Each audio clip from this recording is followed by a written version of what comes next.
Well, hello there, welcome. This is Digital Trends Live. I'm Greg Nibbler. This is your daily show here from Digital Trends, where we bring you the trending tech topics of the day, news, interviews, headlines, discussions, and more. Only, we've got a little secret. We're not exactly live today because we wanted to play some of our favorite interviews and segments of 2019, and that is what we're going to do. So thanks for joining us. We've got a lot in store for you. The first one we're going to play is this. It's an interview with Delilah Dawson. Delilah is an incredible writer and also the author of Galaxy's Edge, Black Spire. That is what the Disney ride is based on. So she is certainly part of Disney canon and also just an incredible person. So let's go ahead and roll that one here first. Here it is, Delilah Dawson on Digital Trends Live. And we all know about the launch of Galaxy's Edge at Disneyland. If you're a Star Wars fan, if you're a Disney fan, I mean, it's huge. It's one of the most exciting theme parks that we've ever seen come out. But there's more to it than that, because right now there is a backstory to that. And we have the author of Star Wars Galaxy's Edge, Black Spire, right here joining us. It is Delilah Dawson. Hello, thank you so much for being here on the show. Hi, thanks so much for having me. I have so many questions for you. We want to get through and we want to talk about with this. But for everybody who's watching, can we get some of your backstory? And I know you've authored so many different books, but just what led up to this point of authoring this one? Sure. Mine is kind of an unusual story. I didn't always want to be an author. I was an artist. I grew up working at nonprofit art centers and painting murals. I have an art degree. And when my second child was about 9 months old, he stopped sleeping. And I stopped sleeping. And it kind of broke my brain. I started hallucinating, talking rats in the walls. And I went to my husband and said, okay, I think I have a problem. And he said, let's get you sleep, but you also need a hobby. You should do something just for you. And I said, I can't. I have babies. And he said, well, you should write a book. And my brain was so broken. I said, yeah, sure. Okay, I'll do that. And yeah, so within a month and a half, I guess, I had a book that I'd written, and I learned online how to get traditionally published, and I queried it, and by the time I got to my third book, it sold in a 3-book deal. Wow, you know that's not how it normally works. That's a pretty amazing arc for that, to get right into it. Clearly, there's some talent there that you found by talking to the rats in the walls. Oh yeah, there's value there. Well, getting from there, to this 3-book deal, and now you're here writing, the Star Wars book, this Galaxy's Edge. And I know it's not the first one in the series, but can we get a little bit of a backstory for everybody out there who wants to know what this book is about, and then we'll talk about how it translates into the theme park. Sure. I guess my Star Wars story starts with The Perfect Weapon, which is a novella I wrote about bounty hunter Bazine Natal from The Force Awakens. And then I got to write Phasma, which was the backstory of Captain Phasma.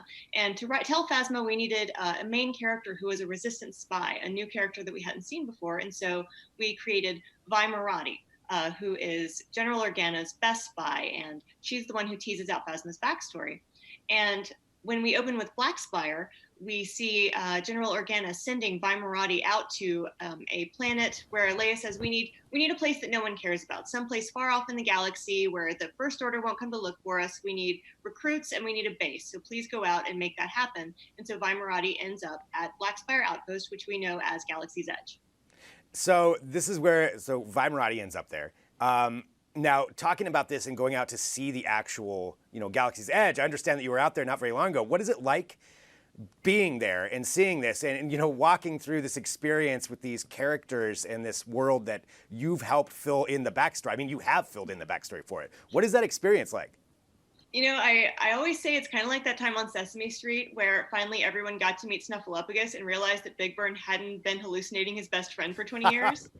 Galaxy's Edge is my Snuffleupagus. It's real. You can walk through it. I think maybe my fellow Star Wars writer Zoraida Cordova, who wrote Crash of Fate, she and I and J.K. Rowling might be the only people who can walk into a world that we got to write before we ever got to go into it. So it's otherworldly. All the little details, I get caught up looking at them. There's so much to see there. And we were able to, in my book Black Spire, I got to see the Disneyland Galaxy's Edge before my final edit. So I incorporated little details that caught my eye into the book. So if you've read the book, as you go through, you'll find out where Savvy and his gatherers get their lightsaber parts. You'll find out who carved the little wooden convoys and frog dogs in Zabaka's toy shop. So you'll get all of these little glimpses into this world. And, otherwise you might be walking through and you'll see a tree covered with ribbons and think, oh, that's weird. I wonder what that is. And then you read the book and you find out why the Trilon wishing tree is covered with ribbons. That's great to see. And that's what I kind of wanted to ask, too, is just get into that, is how it ties into the live action events. And I haven't been to it myself, so I haven't experienced it yet. You got to go. I got to go. That needs to happen soon. But how this, ties in, do you think this is something that everybody should read before they go experience the theme park? Well, I mean, of course I think that. But if you're the kind of person who likes the backstory, who wants the inside information and the Easter eggs, it's a really fun thing. It's almost kind of a scavenger hunt after you read the book to find the things in the book. There's a character named Kimbe who's in the book. There's a K2 droid that one of the characters interrogates that you can see in the droid depot. So it's got that fun insider edge. And then also at one point when you're in the park, there's a really good chance that Vimerati will sidle up to you and bring you into the resistance, ask you to help her evade some bucketheads. She is a real person and she will interact with you, and like knowing her backstory is super fun. I know people are telling me on Twitter that they're like asking her what her latest knitting project is, because we set up in Phasma that Vi is a really bad knitter, but that's what she does when she's stressed, and she's stressed all the time. Well, yeah. So with that kind of interaction, and this experience that's so unique, like you said, J.K. Rowling, somebody else who can have this, but what is it like? Like I would say for somebody who's going in there to experience Galaxy's Edge, what are some key things they should know, do you think, based upon the book when they go in and experience it? Well, you should know that everyone there is a character. They're not, just Disney people from Orlando. Everyone there you can interact with. It's the closest you can come to a Star Wars LARP. They all have personalities, backstories. They can tell you about the other parts of Batuu. They can point out points of interest to you. You definitely want to read it if you want to know more about the drinks and the food, because there's so much good things to eat and drink in Galaxy's Edge, especially in Oga's Cantina. When you go in there, the variety of drinks they have, and they're all the taps for all of the beers and ciders are all different. There's a Rancor tooth, there's lightsaber handles, there's carved porgs. So you'll want to know about that. And then you'll also want to know about, there's a datapad app in the Disney Play app. You can download that. And when you go there, you can open it up when you're in Black Spire Outpost, and you can translate the Orabesh. If you can't read something, it'll translate it. You can hack the doorways. You can talk to droids. You can take jobs. So if you hook up with that, when you ride the Falcon, you can get paid for it and like download credits onto your app. So it's a really fun way to interact with things and find out about how to help the Resistance or the First Order and really become a part of it. That sounds so much fun. I am ready to go right now. Well, with Black Spire out, and I want to let everybody know where they can get it and give all of that information, but I have to ask, now that this is out, is this something where we're going to get more of this story going on? Will we get to see more of this world exploring Galaxy's Edge? I'm sure you probably can't tell me, but I figured I had to ask anyway. Anytime Star Wars asks me to jump, I will definitely say how high, because it means so much to me. I do have another Star Wars book out in October called The Skywalker Saga. That's a fairy tale retelling of episodes 1 through 8, the movies, kind of like a read out loud coffee table book for kids with gorgeous illustrations. So that'll be my next Star Wars book. And then I also write Star Wars Adventures comics whenever they ask me to as well. So there's always something great coming up. What a fun world. What a fun job that you've found yourself into after that. That's so cool. And I want to say thank you so much for joining us here on Digital Trends Live. Really, really appreciate it. But for everybody who wants to pick up this book, because I'm sure there's a lot of people right now, I know it just came out, but what is the best place that you would recommend for them to go to? Your local indie bookstore is a great place to support. You can also find them at all the regular online haunts. If you want to sign one and you can't get to one of my events, you can look at the Books A Million signed edition, and then Barnes & Noble has an edition with a special fold-out map where you can see a lot of the characters and places already in Galaxy's Edge to help you on your way. So cool. Well, Delilah, thank you very much for joining us here on Digital Trends Live. Really appreciate it. Fantastic interview, and can't wait to go check out not only the book, I'm going to read that, but go check out the world afterward that you've helped create. Thanks so much. Thank you so much. May the Force be with you. Nice. All right, I still haven't been on the ride myself, so I do have to get down there, but really appreciate Delilah being on the show. We've got a lot more coming up for you, some great interviews that we had over the last year. But first, we're gonna take a break, we're gonna come back, we're gonna take a look at a video that includes the tech that died in the 2010s. Think about 2010, what was still around right then? Well, we're gonna walk through some of the big ones that changed over this past decade. So all that's coming up here on Digital Trends Live.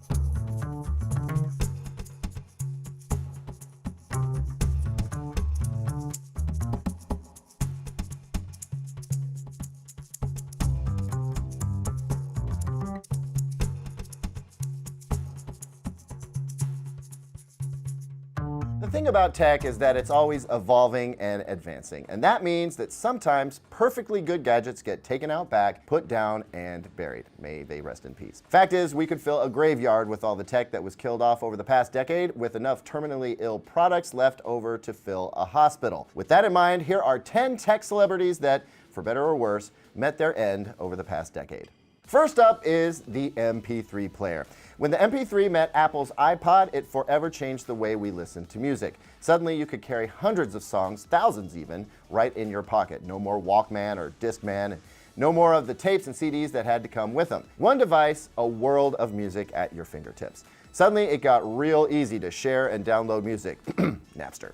And people got real serious about listening. Microsoft tried to get in on the action with its Zune music player, but that poor thing was declared dead in 2009. Cut to the past decade, and ironically, it was Apple's own iPhone that hammered the final nail into the MP3 player's coffin. Today, with streaming services like Spotify and smartphones serving as music players, there's just no need for an MP3 player. Plus, the MP3 itself was declared dead in 2017 by the folks that created it. Next, instant messengers. If you were a teen in the late 90s or early aughts, then you probably spent hours chatting with your friends on MSN Messenger, AOL Instant Messenger, or maybe even Yahoo Messenger. Aw, we were so cute back then. Text chat was a relatively new thing, and it had never been so easy to have conversations online. A little later, BBM, that's BlackBerry Messenger, brought instant messaging, voice, and even video calls to mobile. And that's only important because the group chats, location sharing, and other features it had soon got copied by others that did it better. Eventually, Microsoft bought Skype in 2012 and shuttered MSN. Verizon acquired AOL in 2015 and finally disconnected AIM in 2017, and Yahoo Messenger was shut down in 2018. Now, how about DVDs? This is a contentious one because DVDs are still being made and you can still watch them, you probably are, but the rental stores and DVD players are essentially gone. Yeah, you can still rent a DVD from Redbox or Netflix and play it on a Blu-ray player, which you can buy today, but Blockbuster is gone and regular DVD players are a thing of the past. You probably don't display your DVD collection like you used to, and you can blame streaming services for that. Today, just about anything you want to watch is available online, whether you stream it for free, rent it, or purchase it and store it in a digital locker.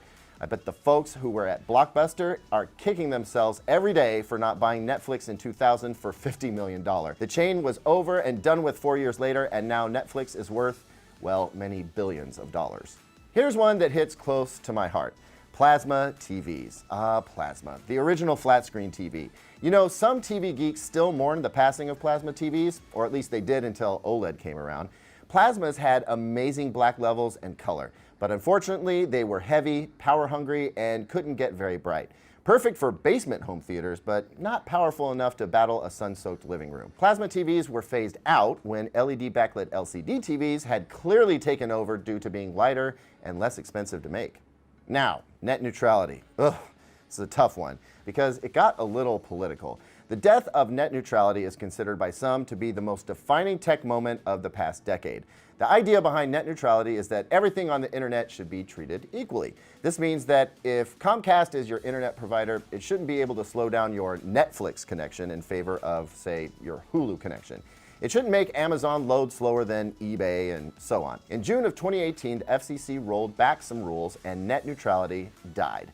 It's not clear what this may mean for our future, but ISPs are definitely slowing down torrents and file sharing. Next up, Microsoft Kinect. I know, remember the Kinect? I mean, of course you do, but you also forgot about it, didn't you? The Kinect was launched in 2010, and for its time, it was pretty clever. It had an advanced infrared camera system, sensors, and a microphone that could automatically recognize you, log you into Xbox Live, track your motion, and respond to voice commands.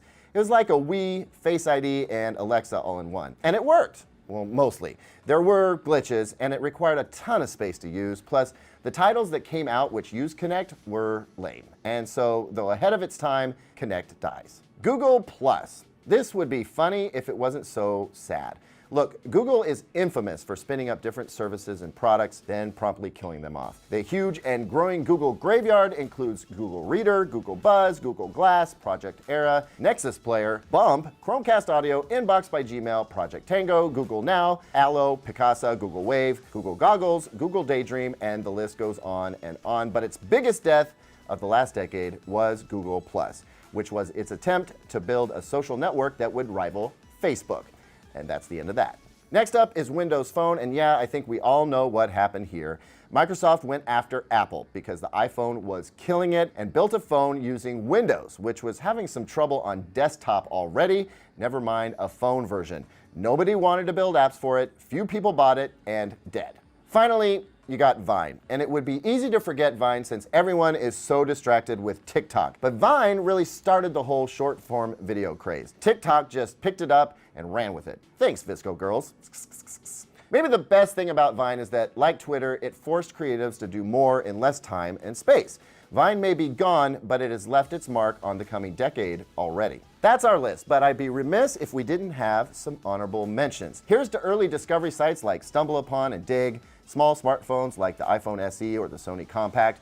Let's pour one out for USB-A, CD players in cars, mini USB, Hotmail, Ouya, PlayStation View, and Tumblr. And to be sure, owning your software, camcorders, iTunes, landline phones, headphone jacks, sat-navs, and digital compact cameras are all on life support. So we'll have that conversation in another 10 years.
Hello, this is Digital Trends Live, and you are watching our episode where we take a look at some of our favorite interviews of 2019. We've been very fortunate to have some incredible creators here on the show, and certainly Brian Volk-Weiss falls into that category. He's the person behind the amazing show, The Toys That Made Us, and he joined us to talk about the new season of that. So let's go ahead and roll it right now. Here it is, Brian on Digital Trends Live. I'm excited to talk about this because I have some comments and questions I want to bring up. But we are bringing on right now Brian Volk-Weiss, founder and CEO of Comedy Dynamics, back again. Hello. Hey, how are you? Doing good. As always, wherever you are sitting, your background is amazing, and I want to analyze every single thing that you've got. You don't know how many white walls we get to see, so this is great. But let's talk about what's coming out right now, The Toys That Made Us. This is such an amazing show, back again. Can you walk through, for anybody who doesn't know what the show is, who's been missing out, what it's about? Yeah, it's real simple. It's called The Toys That Made Us. Season 3 is on the way, comes out November 15th, and it's real simple. It's about the history of, every episode is about the history of one toy line. I know people hear the word history and they get all freaked out. It is a fun show. As you may know, my background is in comedy, so it is a very fun show. It is a very funny show. So don't be scared by the word history. But each episode is about one toy, the origin up until the day we lock the episode. And that's what's so great about it, because the previous seasons, what you've covered, Transformers, G.I. Joes. Actually, can we run through some of the ones before, and then I want to talk about this season's toys. All right, you want me to list all 8? Is that a challenge? That's if you can do it off of memory. Let's see if I can do it. All right, here we go. Star Wars, G.I. Joe, Barbie, He-Man, Star Trek, Transformers, My Little Pony, and I always forget one. I have a weird memory thing where I always, hold on a second, I got the Blu-ray right here. What I forget? Oh, Lego. Literally the only toy I still play with today the way it's meant to be played with. I forgot. Lego. That's amazing job. There it is right there. So that's what we can do for every time now is run through those. But talking about this season. So this season in particular, there's some really interesting ones. Teenage Mutant Ninja Turtles being a part of it. You've got on top of that, the wrestling action figures, which is something that I grew up with. Now, for you, did you play with any of these toys as a kid? Like, what's your selection process like for deciding what's going to be on this? So we have like 3 quote unquote rules that we use. The first is I like to think about this thing I call in my brain the Mount Rushmore of toys. And the idea being, even if somebody doesn't know about a toy, like my wife, she don't know anything about Transformers, but she can recognize Optimus Prime or Bumblebee. Right. So we need at least one character from a line to qualify for a theoretical Mount Rushmore of toys.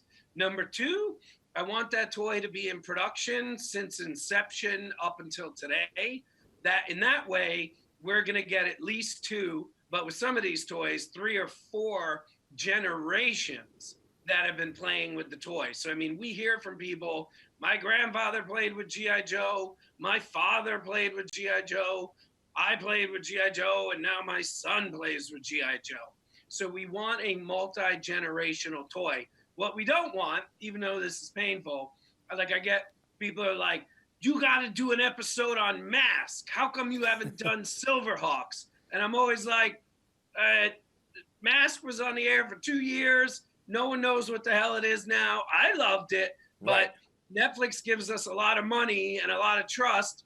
I'm not going to spend an entire budget's worth of money, an entire episode's budget on Masks. So that's number 2. And then number 3, does it have a good story? Like, we need it to have a good story. Some toys are very successful, but it's a boring story. It came out, it was a hit. We've been making it for 40 years. That is not good television. So we need to have ups, downs, a little drama, a lot of comedy. So we need all of that. And that's the 3 quote unquote rules. Well, certainly a toy that's had a lot of drama over the years is Power Rangers, and you're covering that in this season. And you actually have one of the Power Rangers themselves on the show. What was that like, bringing him on board and working through that process? There was nobody nicer, cooler, and funnier than Walter. He is a wonderful, wonderful, kind soul. We're doing another show right now. I can't say anything about it yet, and I'm hoping very much that Walter will be a part of it. So I always think actions speak louder than words. Right. So there's no better proof of how much I love him than I'm trying to get him on the next thing. That's amazing right there. And meeting people like that going through this, I have to think also going into the backstory, you find out some pretty crazy things about these toys when you really dig into them and just the effect they have on anything. Can you walk through maybe 1 or 2 of the craziest things you found out while making this series?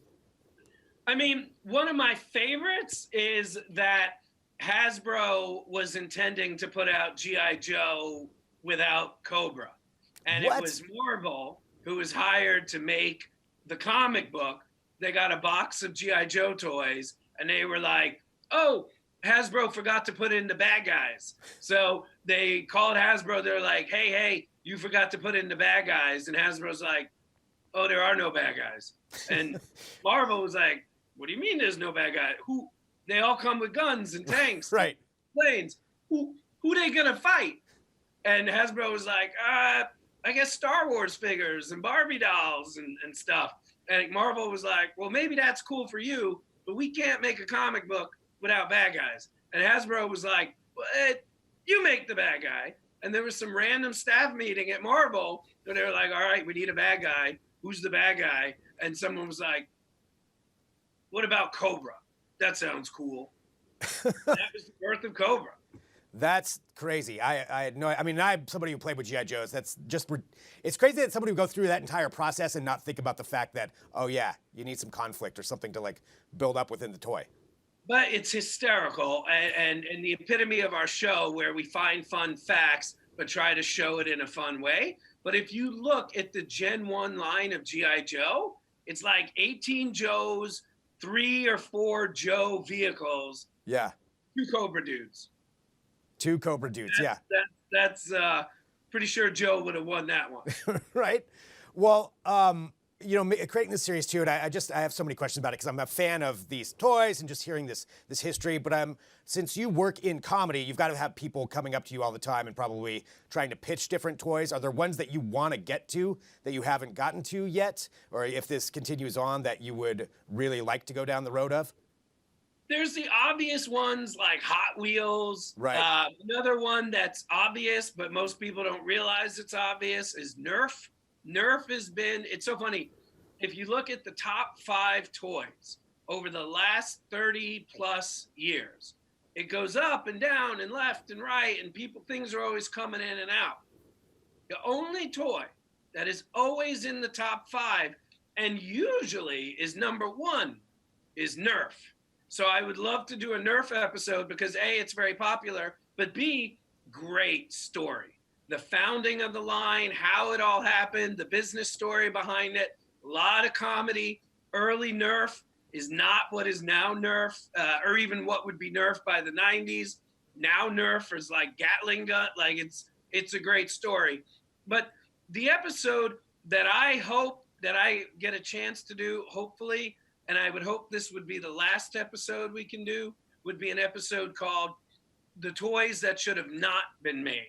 And the example, the spinal column, there's a lot of them, but the spinal column of that episode would be LJN's Dune line, because that movie, everybody before that movie came out felt about it the way everybody felt about Star Wars A New Hope.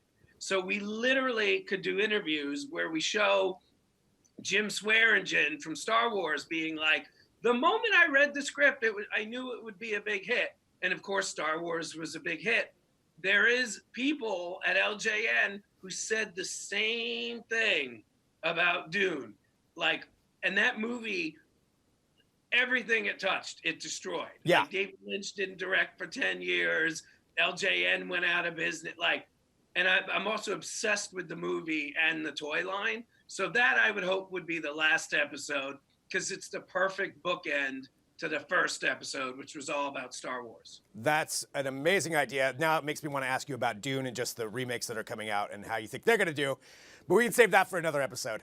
But this is where we're at right now. So the Toys That Made Us, season 3, I guess, I want to say that this is such an amazing concept of where you've gone with this. And I love that idea. I really think you should pitch that to Netflix, of the toys that shouldn't be made. I mean, GoBots, I don't know. GoBots are kind of along those lines for me. We already have people suggesting other toys too. I'm seeing us come through our chats. Micro Machines, Thundercats. I'm sure you get it all the time.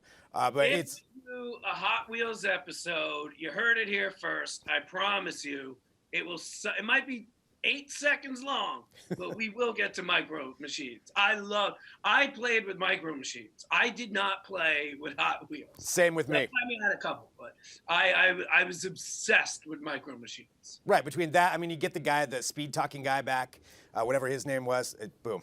That just writes itself. Brilliant campaign. Well, Brian, thank you once again for joining us. Anytime you have something to talk about, please join us here on Digital Trends Live. And everybody go watch The Toys That Made Us, Season 3 on Netflix. Cannot wait. November 15th. Not yet. November 15th. November 15th. Don't say that.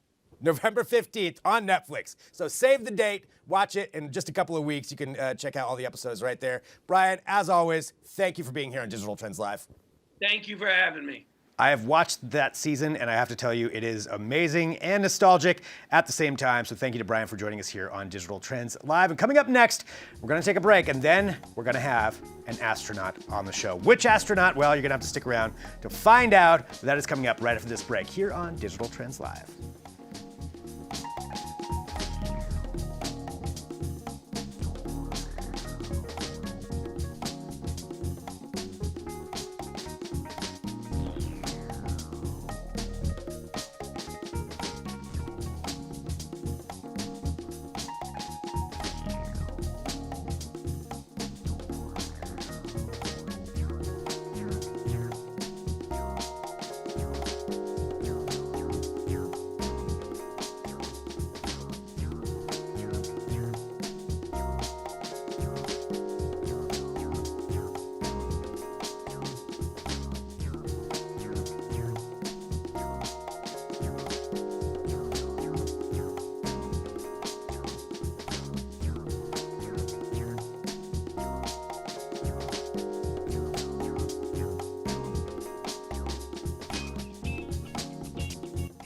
Oh, welcome back to Digital Trends Live. I'm Greg Nibbler, and we are walking through some of our favorite interviews of 2019, and this is definitely one of mine.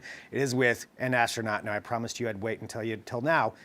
Here it is, it's Mike Massimino. Mike Massimino on the show. So let's go ahead and roll this interview right now with former astronaut Mike Massimino. If you watch this show a lot, you know we talk about space travel, the future of space travel, where it's going with space tourism. We have these commercial entities getting involved. We've got SpaceX, which is launching actually pretty soon with their Falcon Heavy rocket and all kinds of things with that. But we need to talk about the people in space, what it's going to be like, where does it go, how does it go in the future? And we have somebody who is a perfect expert to be talking about that right now. We have joining us Mike Massimino. Hello, Mike.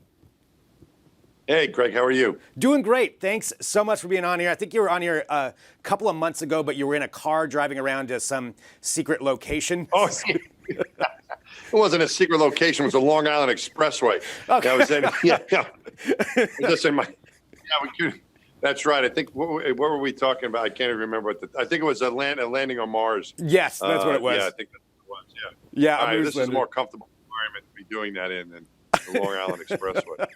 Well, let's talk about what you got there today, because I can see it behind you, and you know it's something that I actually hadn't thought about, what it's like living up there in space and what you eat. I mean, let's talk about maybe what is it currently like? Like, what are meals like in space currently? Meals are pretty good. Similar, a lot of things we get on Earth we can get in space are just packaged differently. We have dehydrated food. You add water to, and we hide things like spaghetti and meatballs, shrimp cocktail, things like that. You also have meals ready to eat, which are thermostabilized with a long shelf life. You just warm those up. Things like lasagna, fajitas, hamburger, stuff like that. You can warm those items up in a food warmer or a convection oven, and that's worked pretty good. It's great. But we've never been able to take raw ingredients and bake them in space. All that stuff that we've had so far has been cooked on the ground on Earth, shipped up to space, and then just reheated. So this is what we're excited about now, is this new technology, a new oven that allows us to cook or bake in space by this company's called Zero G Kitchen. And they've worked with another company called NanoRacks to integrate it into the International Space Station. We're going to now be able to take raw ingredients and bake them, cook them in space. And the first thing that's going to be cooked is a chocolate chip cookie.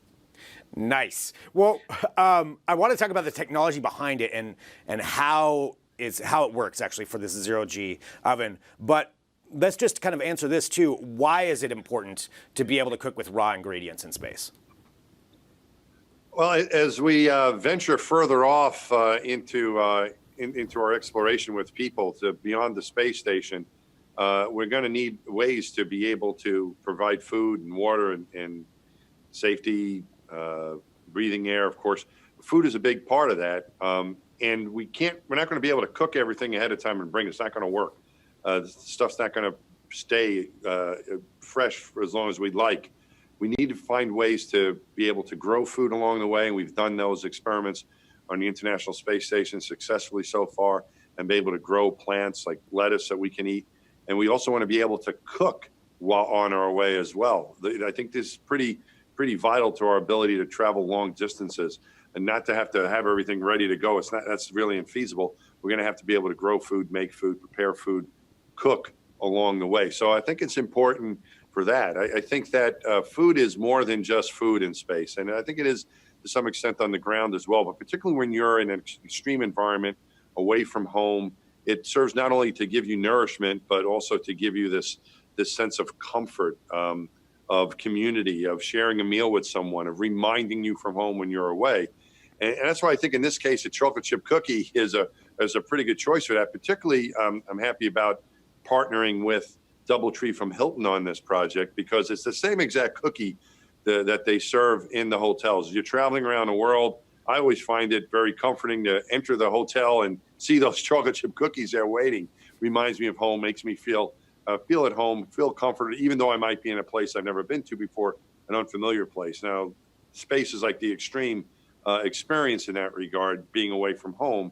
So I think that having these cookies available to space travelers, I think is going to be meaningful, not only to give you some food to eat, but also to give you that comfort when you're away from home. I think that you're right. It's almost like it's baked into our DNA, so to speak. For comfort food, to have that as part of just our experience, and especially in space, if you're out there like that, you want something comforting. Yeah, it's not just to keep you going to do it really is the mission. You can eat stuff from tubes for a little bit of time, but after a while, it's not good for morale. And I think this is the next step. There is not having things you can just warm up, but also having things that you can actually cook. So talking about these DoubleTree by Hilton, these chocolate chip cookies and this zero-G oven, let's talk about the tech behind it. How do we make this happen up there? Well, the oven is provided by Zero G Kitchen. The material, the ingredients are going to be pre-mixed, so it's the same recipe, the same exact cookie that is supplied at the hotel. It's going to be pre-mixed ingredients, which is good because it makes it easier on the astronauts. And you want to try to, no matter what you're doing, you're designing something for space travel, you want to make it astronaut proof. So they'll be taking that dough and putting it into the oven. It'll actually bake. We're not exactly sure how all that's going to work. We expect it to work just fine. We expect the experiment to be successful, but we're really not sure of the effect of zero gravity is going to have on the baking process. Excuse me. No worries. Yeah, I'm taking a look at it right now as we see, how it looks like it's perfectly easily set up. Like you said, it's astronaut proof. So you can throw in your ingredients, have it ready to go. And so this is going to be going up on a rocket here pretty soon. Is that right? Like I think next month, I believe, is when it's scheduled for. Yeah, it's scheduled before the end of the year. Okay. With the space launches, you're not always exactly sure when they're going to happen, but the plan is to have it launched sometime this fall. That'll be the oven and the ingredients will be launched on a cargo ship up to the space station. I think they'll set it up as soon as they get this stuff because that's what they normally do in space. You get the experiment going, get the new piece of equipment set up, and they're also going to be motivated to see how the cookies turn out. But there's also, I think, the educational research aspect of this. We've never baked anything, never cooked anything in space before, and so it's a research project. I think the cookie is a good test case. I think it'll be leading us to doing other items, food items in space, cooking more in space, but really not sure how it's going to turn out. What are the differences? Then the major difference that we have between space and Earth is the lack of gravity in space. And so we're not sure how that's going to affect the cooking process. I think my prediction is that the cookie is going to be a bit fluffier, maybe a little bit bigger, puffier than what we have on space because it doesn't have gravity affecting the baking process, but we'll see. And I think it's going to be some important information, not only for the cooking, but also for what other things we might prepare and cook in space long-term in the future. I was going to say it could be actually better than it is down here. If it can cook from all sides like that as it's floating around. I'd have to tell you, Greg, just about everything is better in space, man. So why should baking a cookie and eating it in space be any different? Yeah, I think it's going to be better. And there's a lot to this. I know you like to get into the details of things, and we have limited time. But for your viewers to learn more, for you to learn more, for all of us to learn more about this and to keep up with the project, they can go to cookiesinspace.com to track it and learn more about it. Cookiesinspace.com. So go there, take a look, follow along. And Mike, it's always so nice to have you here on the show. Like anytime you want to join, let us know. Yeah, I'm glad I'm not driving in my car down the Long Island Expressway this time. Much more comfortable. So thanks for having me back. Definitely. All right, Mike Massimino, thank you very much. So cookiesinspace.com, take a look at everything that they're doing. That was a good one, but I'll tell you what, I've got another good one coming up. So this is Digital Trends Live, playing our favorite interviews of the past year. Well, at least some of them, but this next one, this is a real good one. I'm promising you right now, I'm just going to say this, The Punisher. Stick around, back here in a minute with more Digital Trends Live.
back to Digital Trends Live. Sorry, that was my best impression of the Punisher. Hello, everyone. Welcome back to Digital Trends Live. I'm Greg Nibbler, and we are playing some of our favorite interviews of the past year, and that is why this next one is on here. We have Jon Bernthal on the show. Yes, he's the guy you loved to hate in The Walking Dead. He is Frank Castle, and he is also the star of Ghost Recon Breakpoint, which is a new game that came out this last year. He was the star of it, so we're gonna go ahead and roll that right now. It was so much fun talking to him. Here it is, Jon Bernthal on Digital Trends Live. And we have a lot to talk about right now because coming up on October 4th, Ubisoft is releasing the latest in the Ghost Recon series, and our next guest, you know him from The Punisher. You know him from The Walking Dead. You know him from the upcoming The Many Saints of Newark and the star of the new Ghost Recon release. We have Jon Bernthal. Jon, thanks for joining us. How you doing? Thanks for having me. Doing good, and we have so much to talk about with this. Excited to have you on the show. I wanted to see if you can walk us through a little bit of a backstory about this character that you're playing. Well, look, Cole Walker's, he was a ghost himself. I think he gets disillusioned with sort of standards and protocols of being a ghost, and I think he thinks that kind of the moral compass of the procedures that the ghosts go through sort of holds him back and affects sort of his ability to complete the mission at hand. And he thinks sort of in the world that they're in that there's no time for those sort of for having a moral compass or the sort of procedures that are in place. He thinks that they hold him back. So he starts this new group, the Wolves, that accomplishes the task by any means necessary. What is it like for you, just as an actor, going from researching roles for like The Punisher or Shane Walsh or any of those other ones, but going into this and playing in particular a character in a video game? What's the process like? Is it different? Well, no, I mean, look, I think a character is a character. You know what excited me about this right off the jump was the quality of writing. The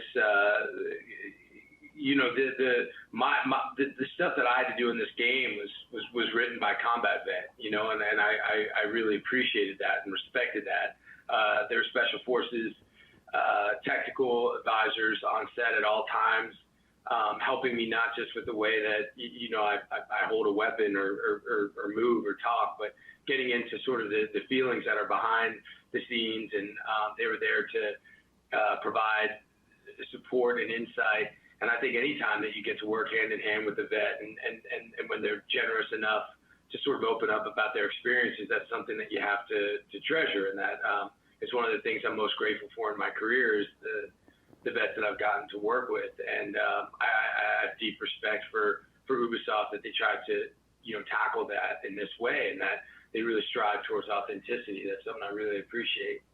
And I think that's a huge part of it too, which is what makes these games so great, is that authenticity factor. I feel like that's what a lot of people want. And training with the special forces, I have to ask, I mean, that's, like you said, an incredible honor. What's one of the neatest things that you learned while doing that?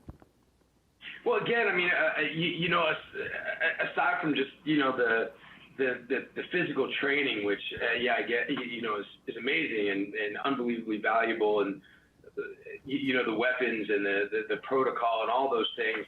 Again, I think if ever, no matter what you do, if you ever get the opportunity to really sit down with vets, tip of the spear guys who have really been through it, and they open up to you about their experience, it's just an unbelievable blessing. And again, it's something that I just really cherish. So that was the best part.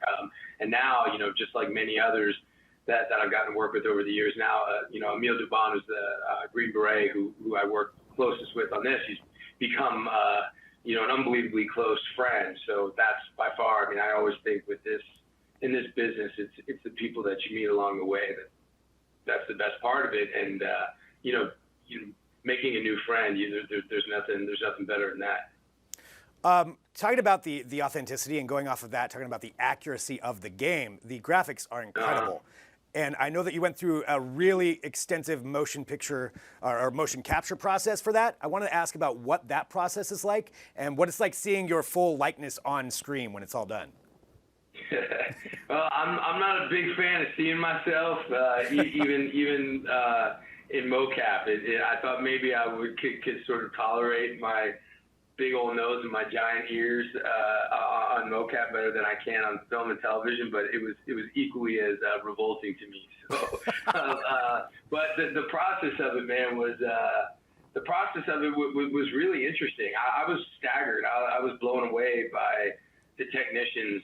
You know, there's so many people that work on this game all over the world, and the thing that was made apparent to me right off the jump was how passionate they are about the game, how much this means to them, and I'm a huge junkie for passion. I only want to work on things that are driven from people who really care about them, and there's no question how much this game means to the people that make it across the board.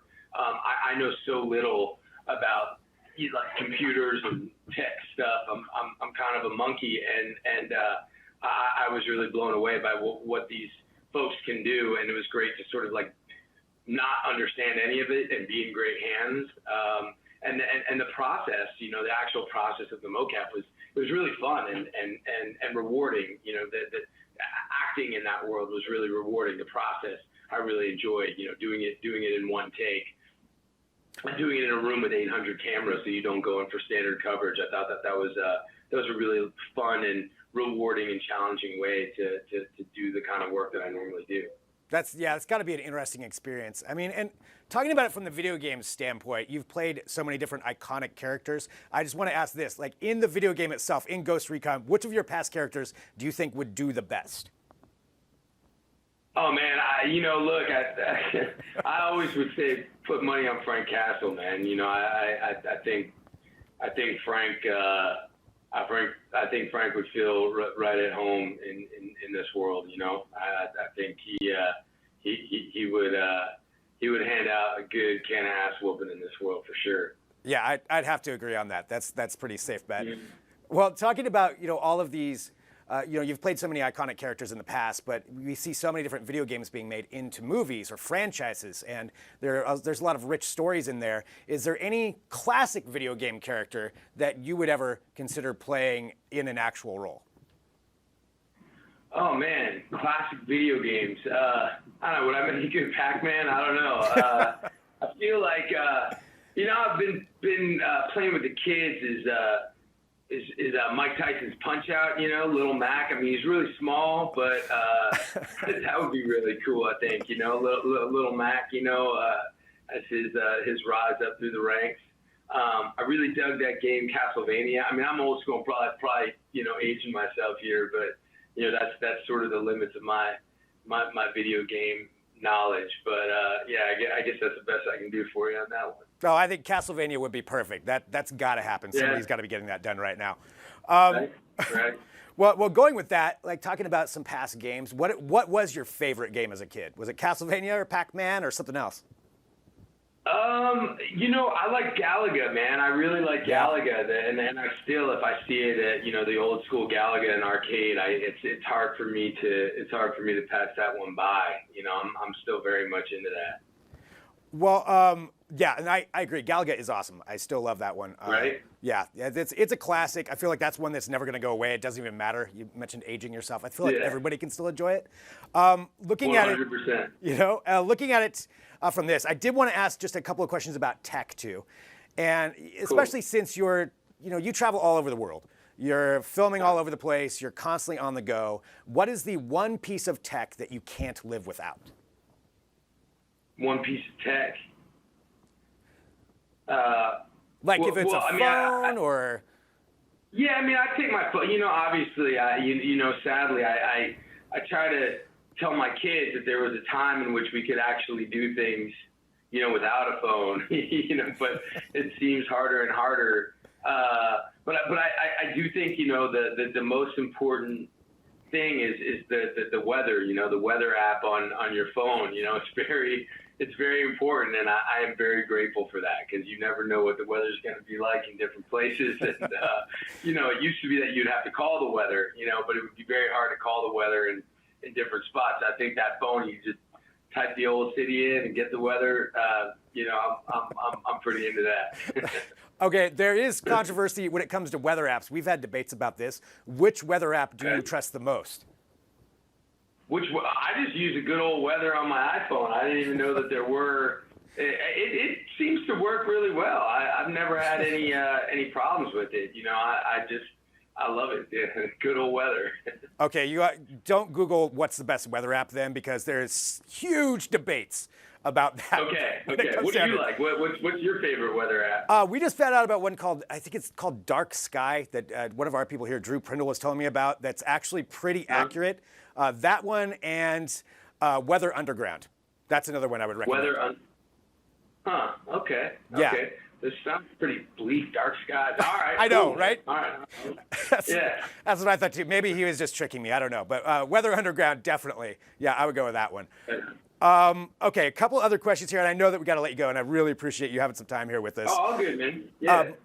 When it comes going back to The Walking Dead, and with your amazing role in that, iconic character, and we're just seeing now, we just heard that there's going to be another series, a third one set in the Walking Dead universe. Just wanted to see if you had any thoughts about it, about the expansion of that universe, and where you think it could go. Look, never underestimate the power of that series and those folks. My best friends in the world are still the people that I made Walking Dead with. Norman and Andy and Sarah and Steven and Scott, man, rest in peace, Melissa and Jeffrey DeMont. I mean, it was such a beautiful family, Rooker, everybody, and I know that the family sort of went on, and there's something really magical and really special that happened in those woods in Georgia, 10 years ago, and it changed all of our lives, and not just like in a career way. I just think that like this family was sort of birthed, and we all just love each other. There's something just so special about it, and I believe in it. And I think it really taps into this question that we all secretly kind of ask ourselves. What would we do if you strip off the veneer and the comfort of everyday life and had to go out there and survive? And the kernel of that question is something that I think lives in all of us. I think that's why the show has sort of reigned supreme for so long. So I'm not surprised that they're doing another one. I just for me, when I think about that show, I just think about the family that it sort of afforded me, and the Walking Dead family, and I just love all those folks so much, and good. I'm glad. Because I think you're right. It taps into that primal fear that we all have of you're just let loose in the wild and things are trying to attack you. But then that going back to that family side of things and those characters that they developed. So yeah, I'm looking forward to seeing it. I will definitely check out what the new spinoff is. One final thing that I wanted to ask you, because I am a huge Sopranos fan, and I know that you're in the Many Saints of Newark. Is there anything you can tell us about what to expect with that when it comes out?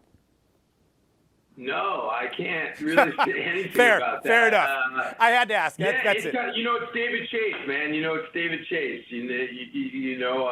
It's an unbelievable honor to be a part of it. It was, in my opinion, the greatest television show in history. I agree. It was an unbelievable honor to do it with Michael Gandolfini.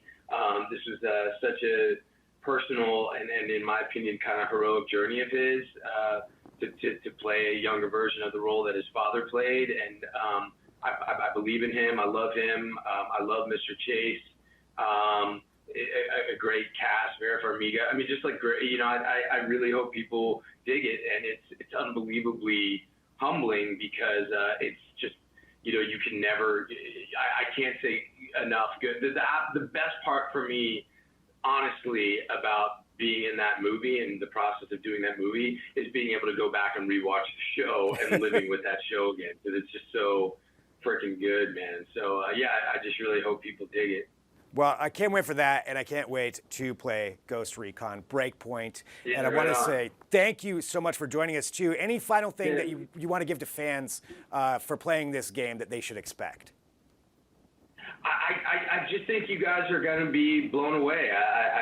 I'm really excited for you, and walking the streets of New York, I know there's a lot of people on the streets who are really excited, and that's awesome.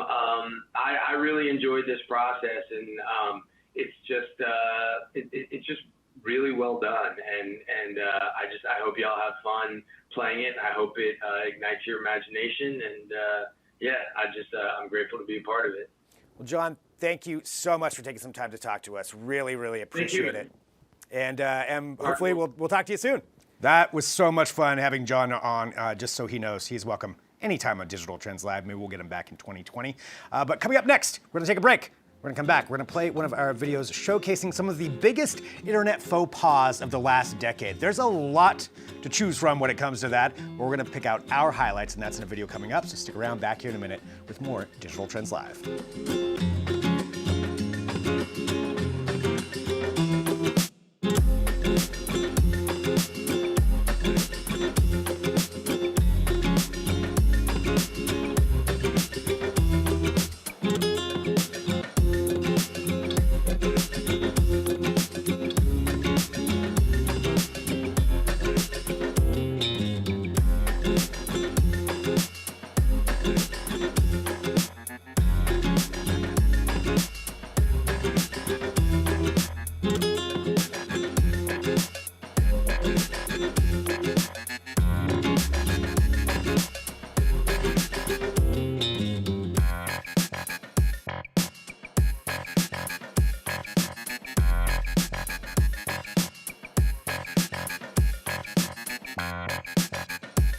Internet mistakes tend to take on lives of their own, finding their way across oceans and living on forever in memes and GIFs. Or is it GIFs? It's GIFs. Anyway, sometimes these mishaps spotlight the darkness that comes with being online, but there are more whimsical moments as well. Here are some of the most hilarious internet mishaps from the past decade that hopefully didn't get anyone fired, even though some of them probably did. Let's do this. First up, the sad, sinister truth behind the mysterious snake people. The 2010s were the decade when millennials were accused of destroying everything from napkins to cereal to golf, and that was just in 2016. It's no wonder then that Eric Bailey created a browser extension that automatically changed the word millennials to snake people. They're evil, I tells you. But the browser extension also swapped out other words, leading to an iconic New York Times correction. In a 2018 story titled President Trump's Exaggerated and Misleading Claims on Trade, the Times included the following quote: America's trade deficit narrowed dramatically during the time of shedding and cold rocks. Now, the shedding and cold rocks part is snake people speak for the Great Recession. Senior editor Justin Bank wrote about his use of the snake people extension, saying that while it was embarrassing, he still condoned the use of these quote-unquote goofy diversions. As for Bailey, who created it, he told Gizmodo computers were a mistake. So take that. Fox has all the stuff-related news. Lorem ipsum is a fake Latin text that professionals use as a placeholder when laying out web pages, brochures, and stuff.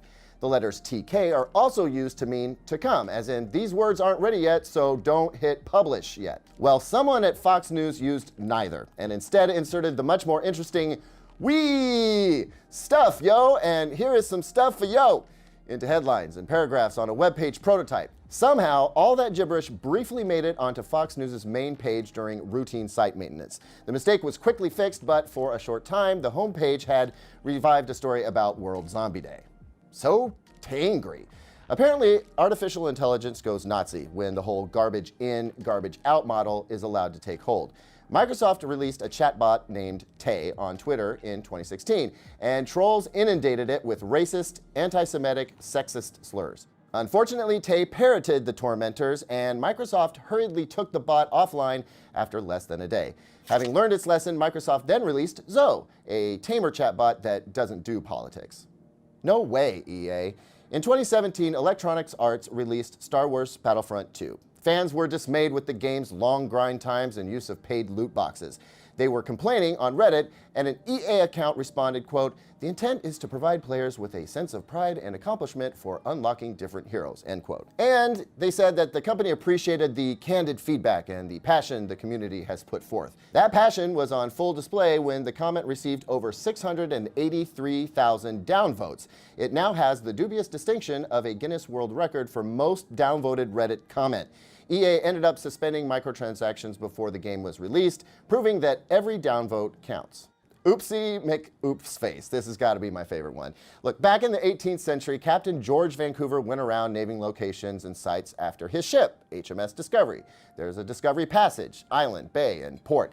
And if we still did things that way, you might one day sail through Boaty McBoatface Sea. In 2016, Britain's Natural Environment Research Council thought to itself, hey, let's let the internet have a go at naming a polar research ship. What could possibly go wrong? Into that optimism stumbled James Hand, who came up with Boaty McBoatface. Yes, I'm serious. With over 100,000 votes, Boaty McBoatface was the contest's clear winner, but it was not to be. The NERC went with the much more dignified RRS Sir David Attenborough. But the Boaty moniker lives on as the name of one of the ship's submersibles. Godspeed, you noble vessel. Bye-bye, baby.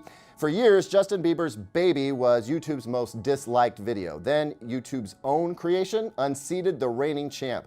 The 2018 version of YouTube Rewind now has over 17 million dislikes, far surpassing the 10 million Baby took years to accumulate. The backlash to 2018's Rewind was fast and fierce.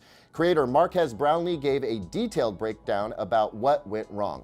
Viewers and stars had certain expectations, and instead, YouTube seemed to be catering to advertisers, shoving in cameos by Will Smith, Trevor Noah, and John Oliver, while leaving out some of the site's biggest, albeit controversial, creators. The rest was a chaotic barrage of clips with little context, said Brownlee. Hello, Dollhouse.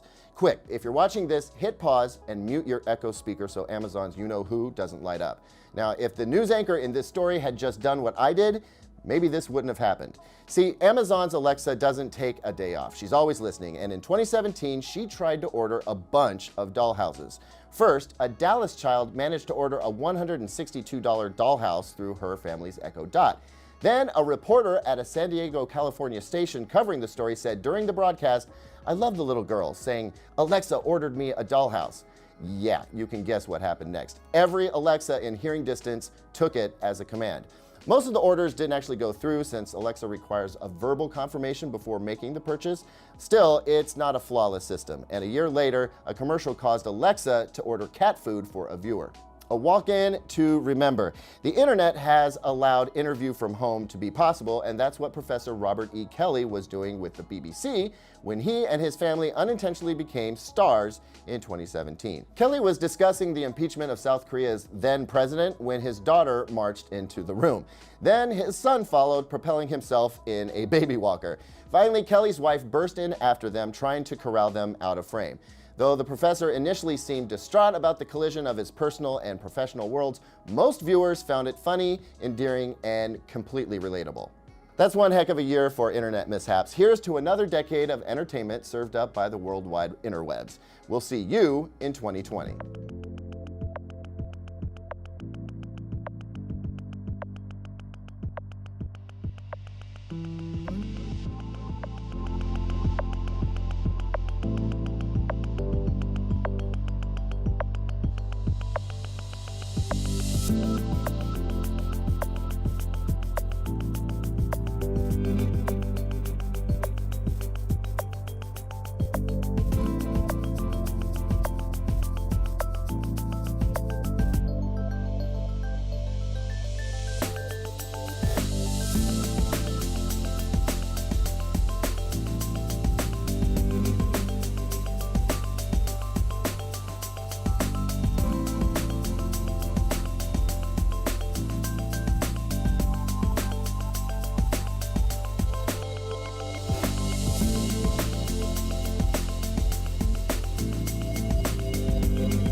Hello, this is Digital Trends Live. This is our daily show here from Digital Trends, and we're taking a look back at some of our favorite moments from 2019. And while we record a lot here out of our Portland, Oregon studio, we also have our New York studio, and that's where this interview took place with our own Jeremy Kaplan, sitting down with Kelvin Beachum. Yes, the NFL player, Kelvin Beachum. So we're going to roll that right now. Here it is on Digital Trends Live.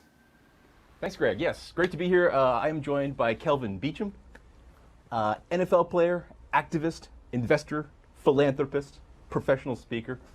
You have a vast number of titles, my friend. I need to short them down a little bit. Thank you very much for coming to join us. Thanks for having me. We're here to talk a little bit about some of your investment choices and what it's like to be both a football player and an investor. Like, how do you balance all of these different job titles? How do you wear all these different hats? You know, one is playing football. That's the main thing, because if the funding stops from my professional career, none of the other stuff off the field can prosper. But honestly, it's really putting a lot of focus there, you know, on the football side. But during the off time and during that kind of downtime, kind of looking at things that I'm fascinated about, things that I'm curious about, areas that I'm curious about, industries that I'm curious about, and just kind of diving down and kind of chasing that, going down a little rabbit hole and finding out a little bit more about those particular topics. So which industries are you interested in? You know, today was actually talking about the self-driving trucks industry.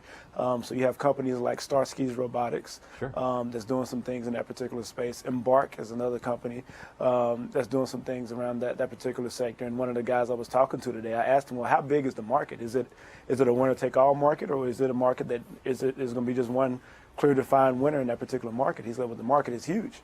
So, you know, for me, it's just, you know, you kind of hear about little rumblings about different types of things, and then you kind of ask people in your network about them and see what they think about them, and provide some dialogue, and you're able to share notes and kind of come to a conclusion. And you have a particular opinion, I have a particular opinion, and we see, you know, just how those perspectives play a role in, you know, kind of our development as investors.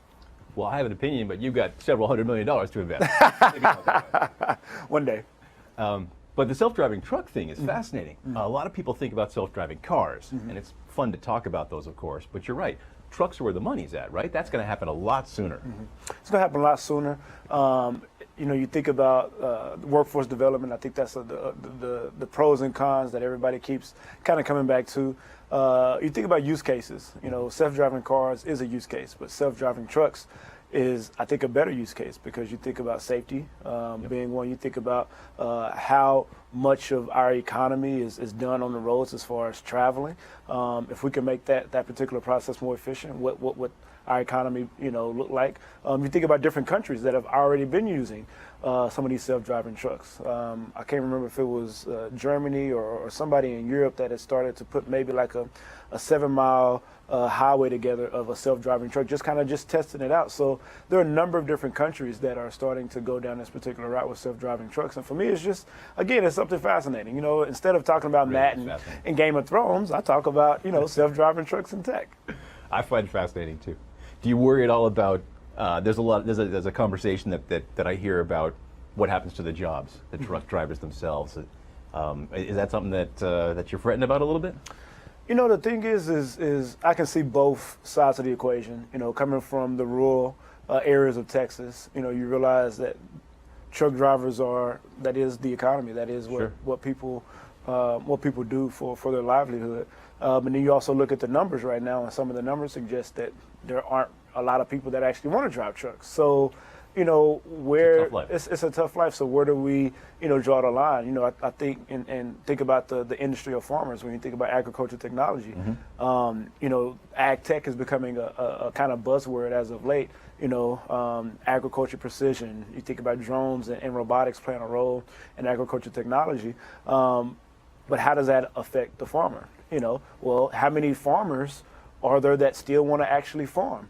And then you think about the age range of a farmer. The average age of a farmer, you know, is between 50 and 65 years old. How many young people actually want to get into farming? Sure. So it's all these different scenarios and perspectives that you can kind of lean on, and you can kind of take the conversation and tilt the conversation, you know, whether it's a positive or a negative in those particular trends. What's fascinating about that is you're talking about changing perceptions too, because people say farmer and you think hayseed, straw hat, right? But farmers today have to know about this vast array of technologies. self-driving tractors are changing around that business, yes, right? It is. That's something you're investing in? Haven't invested in anything in that space, but have looked at quite a few things in that particular sector. I think one is called, I want to say Red Flag. It's a company that just came out of YC not too long ago, but that was doing mowing. I got land back at home, so if I can actually have a robotic tractor that actually mowed the land instead of me having to do it, I wouldn't mind doing that. You're sitting there with a joystick or programming. Hey, programming, this is the pattern that I want to have done. So it's companies that are out there that are doing some innovative things as it pertains to agricultural technology. And like you said, farmers do need to know about these different technologies out there, because if it makes their business better and it makes their business more efficient, what does that do for our society and our economy? Then you also think about the companies that are doing a lot of these indoor farming type of projects. You think about aerofarms. Vertical farming.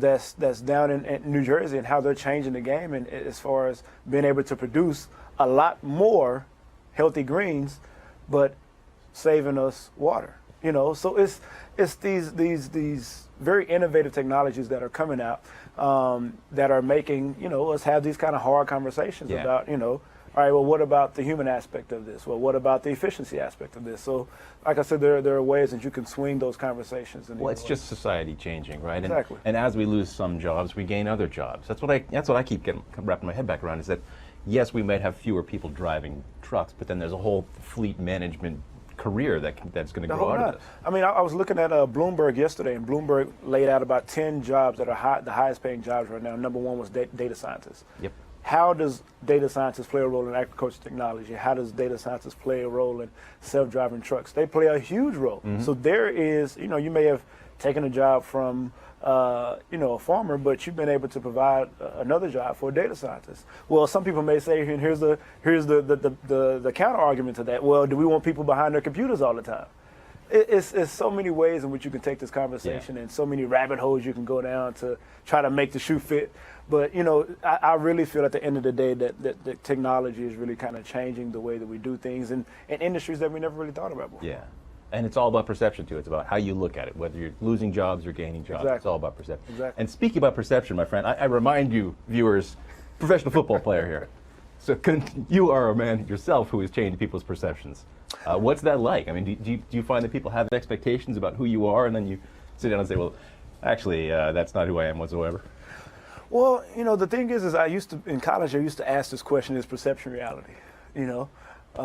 And I think with social media and how social media has become a thing over the last 5 years, last 10 years, however you want to say it. Force for good and for evil. Exactly. Some people, can turn into a superstar overnight, and you may be, on social media and not have any followers. You may be, a billionaire walking around right next to you. You have no idea, But I think that perception has for me, has done me well.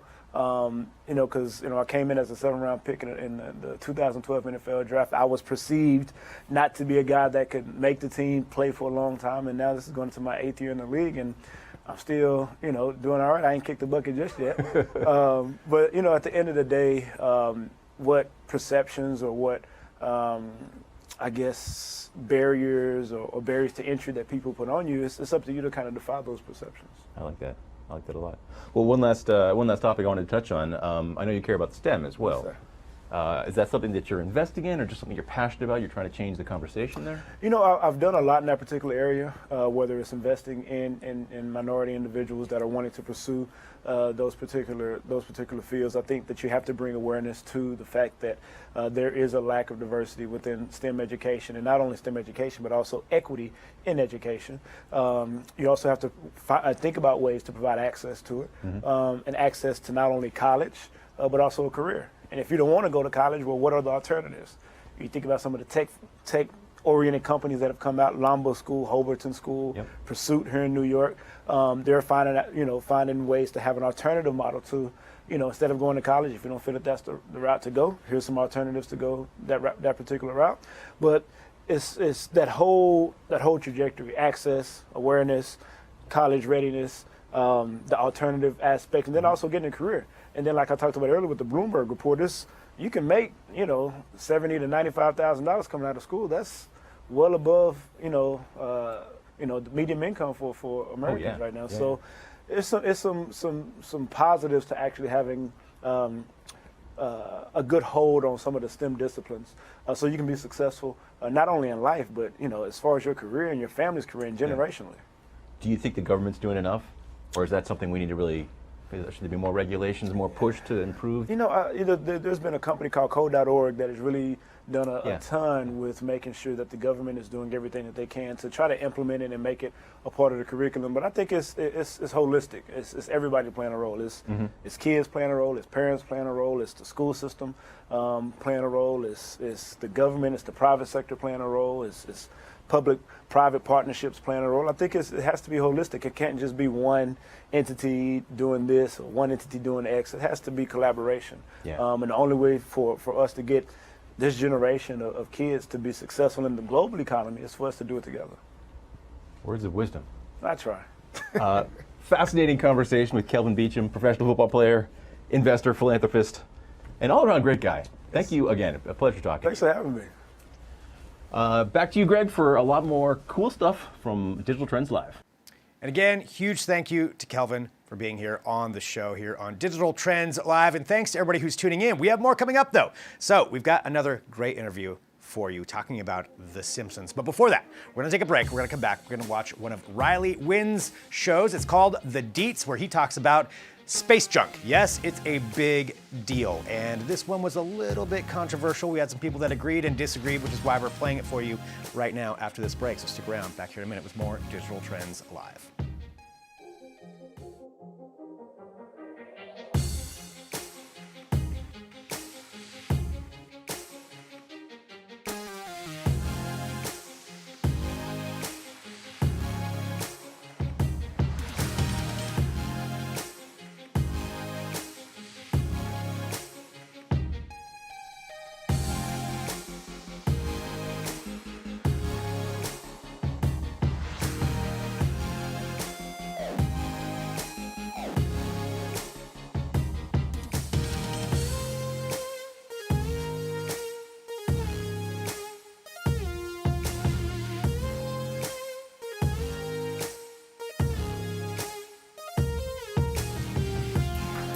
If you think pollution in our oceans is bad, just wait until you hear about the pollution we're building up in space. The European Space Agency says we've got over 750,000 individual pieces of debris currently orbiting the planet, and every single one of them is a catastrophe waiting to happen.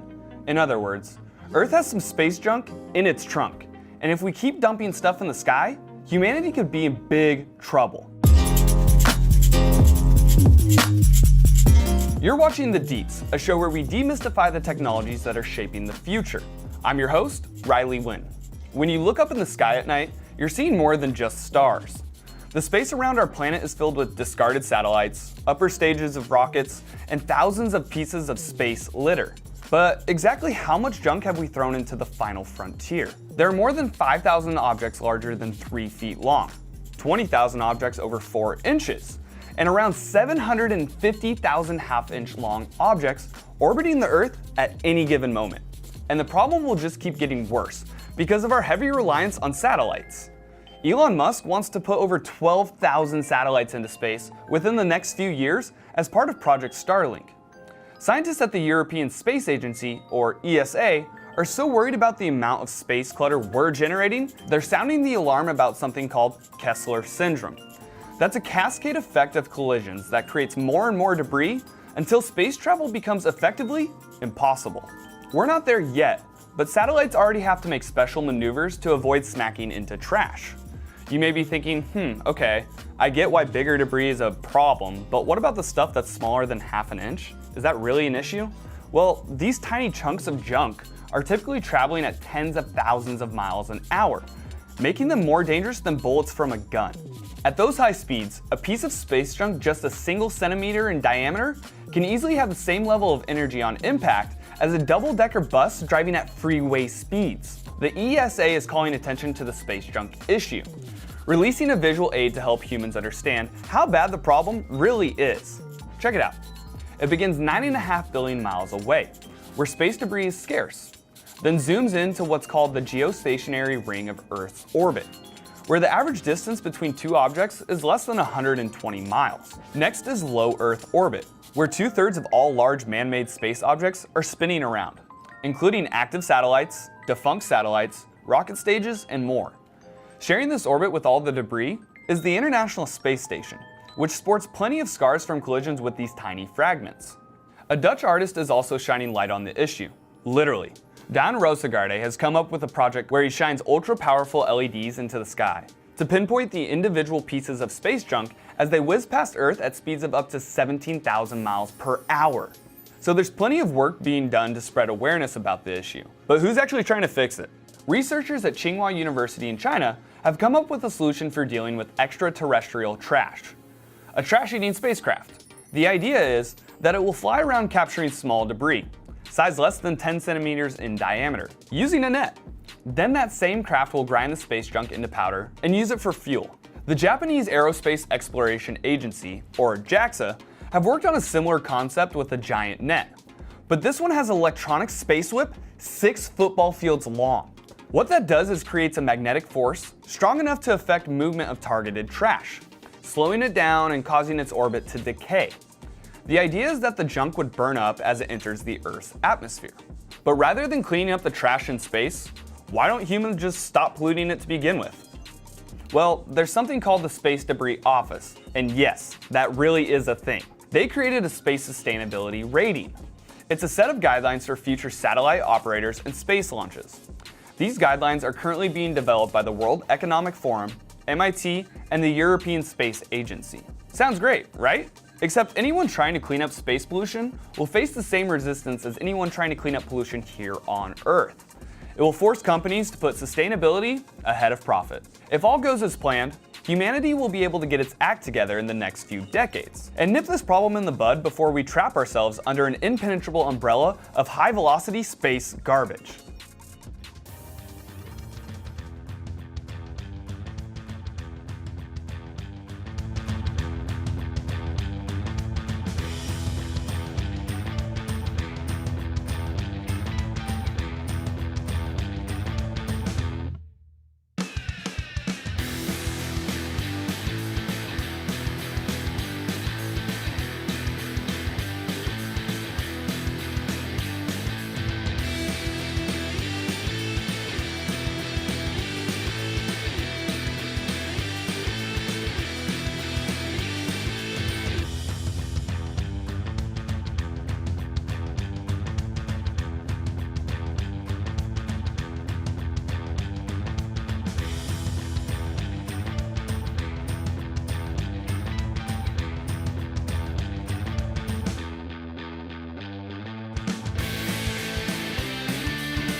Welcome back to Digital Trends Live. I'm Greg Nibbler. Thanks for joining us as we take a look at some of our favorite interviews of 2019, and this was definitely one of mine.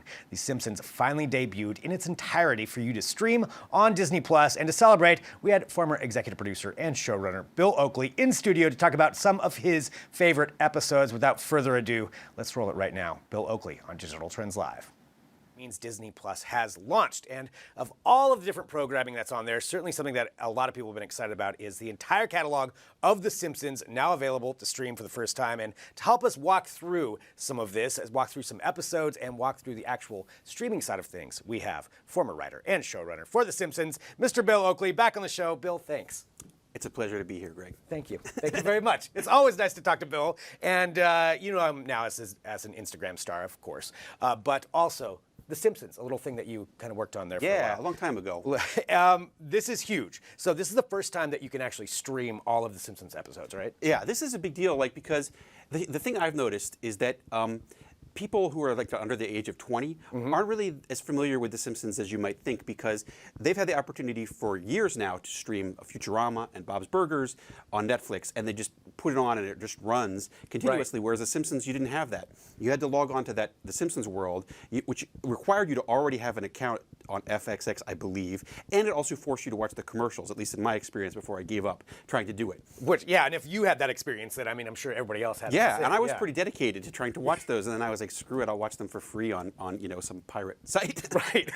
Well, and that's one of the things, with a show like that can, especially in this day and age, with everything being available for streaming, if you can't stream it, that eliminates that whole audience. And that, just like you said, that under 20 audience, I'm sure they know, of The Simpsons, but not knowing those episodes. And we're going to get into actually some things. So we have a list up at Digital Trends right now of Bill's top 15 classic episodes. And I want to talk about that here. Before we do that, though, before we talk about any of the episodes, there's something in particular with the streaming side of things. So Disney Plus launching today, and at this moment, it's been having some issues, which most new streaming services probably would. But there's something with The Simpsons in particular on how it's being portrayed. Right. About. I think the thing is fans really want to see the show in its original aspect ratio, which is 4:3. And 4:3 is like, was old TVs. It was like this. Yeah. Whereas today's TVs, HD TVs, are 16:9. So on FXX and other places, they had reformatted the show to be in 16:9, where it cuts off the edges of certain jokes. You're seeing this right now. Here's a perfect example of the whole joke of that scene, which is that all the beer is coming from the same pipe, is completely cut off.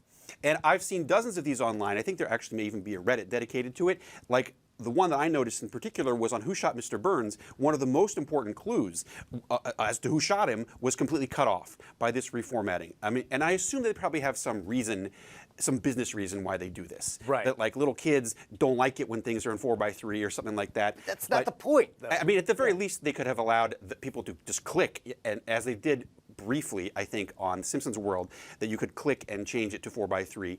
I hope that they bring that option to Disney Plus, because it's like, that's what the fans want to see. At least the hardcore fans want to see the show in it the way it was. Well, and like you're saying, too, for people who are just getting introduced to it, if you're having those jokes cut off, I mean, that's just a huge, huge part of what The Simpsons is. It's all that, the topical humor is always funny, but it's those little things like that, like the pipe showing that all the beer is the same. Like those are the hidden gems that you really want to see. Totally. I mean, I don't think to be honest, I think that's probably 20%, 15 or 20% of the value of the show, and all the kids watching the show will not care. But I think in terms of fan service, I think that they have to put it on in 4:3, and hopefully that will be rectified very quickly. Well, yeah, you definitely want to see that happen. So maybe this is just something for the rollout they'll fix going on down the line. Well, talking about The Simpsons now being available for everybody to watch, and we wanted to focus on, in particular, some of the classic episodes. So whether this is somebody who's watching for the first time, or somebody who wants to revisit it and go through some of those amazing episodes from the past, we've got the article up at Digital Trends, which is 15 ones that you narrowed down. I got to say, this was a hard assignment, because I don't think I've ever done a list like this, and I would say the criteria that I was given was, for someone who's never seen The Simpsons at all, what are these episodes? Give me a catalog of episodes. And I cut it down. First, I started with 40. And then I was like, okay, well, that's too many to put in the list. So I cut it down to 15. And like, these are 15 episodes that really give you that give a viewer, especially a viewer who's never seen the show, a kind of a crash course in the different types of Simpsons episodes, be they the sentimental ones, the totally crazy ones, the domestic ones, the work ones, and that, or the parody ones, that kind of thing. So this was an assignment to cover classic Simpsons and give a person who'd never seen it a crash course. So I made a list of 15, but I think we're going to talk about the top 5, which again, it's impossible to weed it out that much. And it's really just a judgment call, but these, under duress, I had to pick 5. It was. I did send an email. So let's walk through this. So walk through 5 of them, and I know we kind of have a little list of going of these, and maybe we can just give a quick showcase of it. And let's talk about Mr. Plow first. Yeah. And showcase this. This is honestly one of my favorites of all time, because the jingle is always stuck in my head. But what is it about this one that you think somebody new to The Simpsons would want to catch? Okay. Well, this one is it's so trite to say it's a classic, but the thing about this one is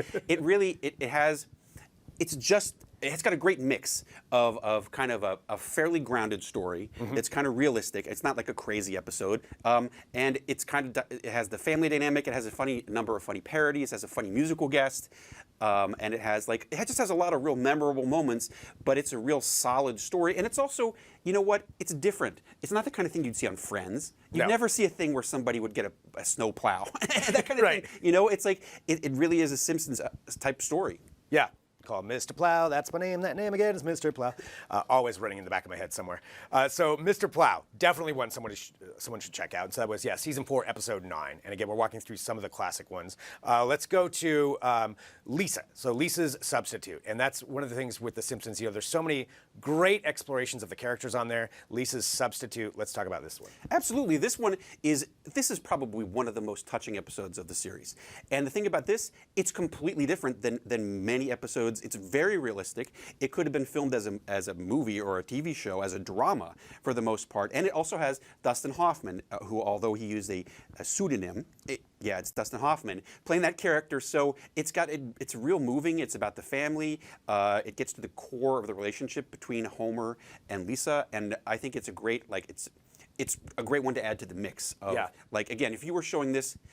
If you're trying to show somebody who's never seen The Simpsons before what the show has to offer, this is a totally different value than Mr. Plow or the Monorail show or whatever, Well, it's bringing up that breadth of different programming, like you said. Whether this is a drama episode, there's parody episodes, there's comedy episodes, there's the hijinks, all of that. You can kind of find something that fits all of those. Also, so many celebrity guest stars. Dustin Hoffman under his pseudonym.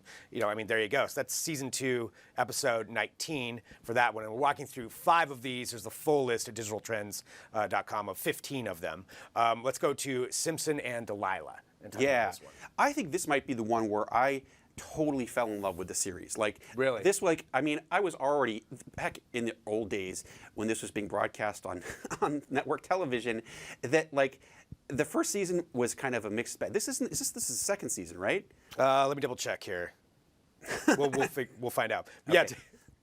Anyway, this is where I think this is the episode where I was like, this thing is a classic. It's going to go on forever. Season 2, episode 2. Yeah. The first season, I think many people think is a mixed bag, but it still was great. That was when the show was at its height in terms of ratings. Right. But this was when I think that they had kind of the various peaks and valleys of season 1 had been ironed out. And this story in particular is so entertaining. And again, it's not really a story that you'd see on any other show. And it's got that great guest star as well, and I forgot his name now. I'll double check who it was. I mean, that's the thing. There's so many episodes, and there's so many amazing ones to walk through, and you forget, who some of the people are that joined all of these. Right. We'll see if we can figure out who the guest star was, but that's... I forgot his name. I'm so embarrassed. Cut me off. You're forgiven for not remembering every single episode. I got 40 episodes in my head right now, and I'm walking through all of them, and that's why it's so hard, to narrow this down. So we appreciate you attempting to do this. So we had Simpson and Delilah. That was, and then Lisa's Substitute, Mr. Plow, walking through just 5 of these for The Simpsons that are now streaming on Disney+. King Size Homer. That one's, I feel like, is a favorite with a lot of people. Yeah, this is actually one from, I tried not to put too many episodes that I was responsible for on this list, just not to be too obnoxious, but this one I produced with Josh Weinstein, of course, in season 7, and it just was a real again, this is something you wouldn't see on any other show. It's a real simple idea where Homer decides to go on disability by fattening himself up to weigh 300 pounds. And which that humor is so far ahead of its time, by the way. Is it? I suppose. Yeah, I feel there's so many different series that have taken something from The Simpsons. That's all I wanted to bring. That's it. Yeah, and this is another one I think you would be hard pressed to see on any other series. But it also has a pretty good amount of sincerity in it as well. And then it has a kind of action adventure third act. So you get a mixed, a smorgasbord of different values in this episode, but it's a good one, and it's not too similar to any of the other ones that I've picked for the top 5. Yeah, again, giving a well-rounded look at The Simpsons as much as you can in that short amount of time with these episodes. So we're walking through the 5 that Bill's picked just for this segment. So the last one is Radio Bart. Okay, now this one is a good one. This one, I would say this is probably my favorite Simpsons episode of all time, and it's never on any other lists. And this is the strange thing about this. I think this one is the platonic ideal of a Simpsons episode. It is not too crazy. It's not a monorail episode. Mm-hmm. It is not It's not super grounded. But it's Bart. It's got everything you want. That's the thing about it, is I said the other one was a smorgasbord, but this one, this is the super smorgasbord, because not only does it have a story that was sort of drawn from the headlines about kids falling down the well back in those days, but it also has, it's very believable, and it also has that great musical number with We're Sending Our Love Down the Well. It's got Sting as the musical guest star, and it's an involving kind of story with it, kind of a emotional third act where Bart is feeling bad about what he's done and being punished, by by karma for his bad behavior. And I think this one, of all the episodes, I often put this on my top 10 list, and I've never seen it on any other ones, because I think it's like, if you could boil everything that made The Simpsons great, and I mean everything, not just the various extremes, but everything that made The Simpsons great down into one episode, this episode has it. Wow. I mean, that's a huge endorsement right there. So that's Radio Bart. Again, another one for Bill's top 5 to talk about. And then, I mean, top 5 for this segment. There's so many. Like you said, you have 40 in your head. Narrowed it down to 15 for the article.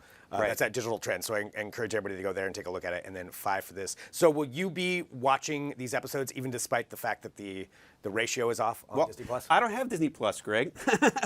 I was thinking about getting it, but like, first of all, I've seen all these episodes 20 or 30 times a piece. True. Josh and I used to watch the old episodes on our lunch hour when we were working at The Simpsons even. So like, I don't know whether I really need another streaming service. Fair enough. Like so many people probably saying today, like I already got Hulu, Netflix, Shudder, I don't know, and at least like 2 or 3 others. Yeah. And like, the thing is, I'm not, although I know The Mandalorian is terrific, I'm not dying to see it. Right, it's not worth going through all that. And I'm very familiar with these Simpsons episodes, but I'm sure I will eventually be forced to subscribe to Disney Plus, and then I will stream Simpsons all day long in the background. Nice. Well, that's what I intend to do. I did subscribe to it, but I'm definitely going to be watching The Simpsons, although we need to fix that ratio. Well, Bill, thank you so much, as always, for being here on the show. My pleasure. Always fun to talk to you. Again, so cool having Bill Oakley in studio. Follow him on Instagram. It's fantastic. And you're all fantastic for joining us here on the show. We have had so much fun bringing you this every single day, and we've got a lot in store for you coming up. So thanks for tuning in. Hit that subscribe button. That way you get the notifications when we do go live, which is every weekday. That's the secret. But we appreciate you joining us. So we will talk to you soon with another episode of Digital Trends Live.